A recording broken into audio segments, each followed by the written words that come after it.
Everyone loves a good mystery, and in today's video, we'll be discussing 5 of the greatest mysteries of the ancient world. This video is only part 1 of a series I'm doing, so please be on the lookout for part 2. Let's begin. Who built Gobekli Tepe and why? Gobekli Tepe deserves its own video, but the discovery of it completely broke our generally accepted timeline of human history and civilization. Translating to Potbelly Hill, Gobekli Tepe is a massive stone complex that spans over 20 acres and is thought to have been built about 12,000 years ago. This is important because this massive structure was allegedly built by hunter-gatherers 6,000 years before the beginning of civilization and the development of large urban areas and trade. This site includes 12-foot pillars that weigh in the tons and have pictures and reliefs of carved animals and decapitated human heads carved into them and are arranged in a circular formation. Excavations indicate that in the early 8th millennium BC, the megalith seemed to lose its importance, but the complex was not simply abandoned and left to the elements. The temple was deliberately buried under earth and stone. Many animals and human bones have also been found in the fill. The mystery is, why was it built and who built it? How were early humans able to build this massive structure right around the time when we learned how to farm? How could these hunter-gatherers gather enough food to sustain the workforce needed to build this massive site?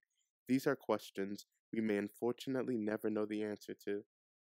The Sea People and the Collapse of the Late Bronze Age. The Late Bronze Age collapse was a period of widespread societal calamity in the eastern Mediterranean between 1200 and 1150 BC that brought a sudden and sharp cultural, economic, and political decline to many regional powers, from which some never recovered.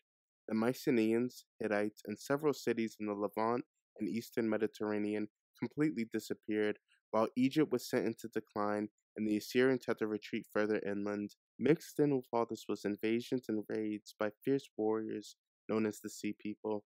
These were the invaders that spearheaded the destruction of the Mycenaeans and Hittites and nearly destroyed the Egyptians.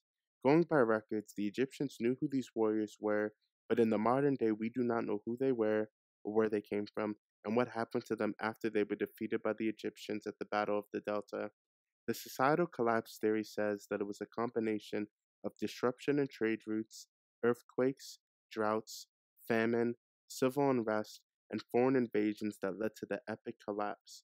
What we know is that many of these civilizations took centuries to recover, if at all, or simply just ceased to exist. Many of the writing systems were abandoned or forgotten, so the artifacts we do have aren't able to be translated, forever hiding their knowledge. With so many records lost or destroyed, no one knows why this all occurred, and we may never know what really caused the collapse of the Late Bronze Age and who these sea people truly were. I also made a video about this topic previously, and it's linked below if you want to learn more. Who were the Olmecs and why did they build those heads? The Olmec civilization prospered in pre-classical Mesoamerica from around 1200 BC to 400 BC. With their heartlands in the Gulf of Mexico, the Olmecs influenced trade activity throughout the region, even reaching as far south as present-day Nicaragua. The Olmecs are thought to be the first people in Mesoamerica to develop a written language system and a calendar. The Olmec religious practices of sacrifice, cave rituals, pilgrimages, offerings, ball courts, and pyramids were also passed on to subsequent civilizations in Mesoamerica until the Spanish conquest of the region in the 16th century. The Olmec civilization contains many mysteries and unknowns. We do not even know what they called themselves, as Olmec was their Aztec name and meant rubber people. Due to a lack of archaeological evidence, their ethnic origins and the location and extent of many of their settlements are not known. The most striking legacy of the Olmec civilization must be the colossal stone heads they produced. These were carved in basalt and all display unique facial features. The heads can nearly be 10 feet high and 8 tons in weight. The stones in which the statues are carved from were transported 50 miles or more in some cases. Sometime between 400 and 300 BC, many Olmec sites suffered systematic and deliberate destruction of their monuments, and their populations rapidly collapsed. Unfortunately, we have no idea how this incredible civilization collapsed and why they built those colossal sized heads. Where is the Second Great Sphinx of Giza? Appearing prominently in the Giza Plateau in front of the Great Pyramids is the Great Sphinx. There are so many mysteries and unknown things about the Sphinx that it also deserves a video on its own, But today we'll be focusing on one of the least known mysteries that plagued Egyptologists, which is the location of the Second Great Sphinx of Egypt. The Great Sphinx of Egypt is a giant 4,500-year-old limestone statue situated near the Great Pyramid in Giza, Egypt. Measuring 240 feet long and 66 feet high, the Great Sphinx is one of the world's largest monuments.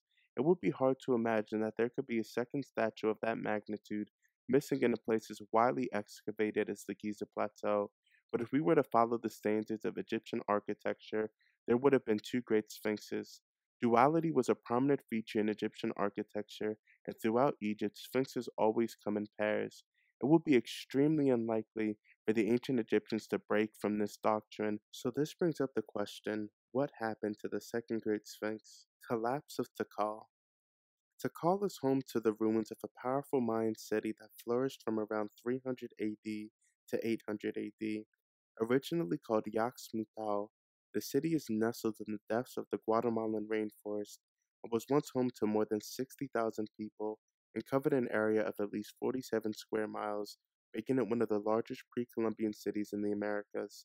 Tikal was the pinnacle of Mayan ingenuity and art, with structures such as palaces, step pyramid temples, and ball courts. At its height, Tikal was the center of Mayan culture and a center of trade for cities in the modern-day countries of Mexico, Guatemala, Honduras, and Belize. Though information about the city has been decoded from monoliths covered in hieroglyphs, archaeologists still don't have any clue to Tikal's decline. In 900 AD, Tikal was suddenly abandoned for unknown reasons, and the jungle soon reclaimed the city. The leading theory is that it was overpopulation, which led to deforestation, famine, and disease, so people chose to abandon the city instead of starving, but unfortunately, we have no way of knowing. Thank you.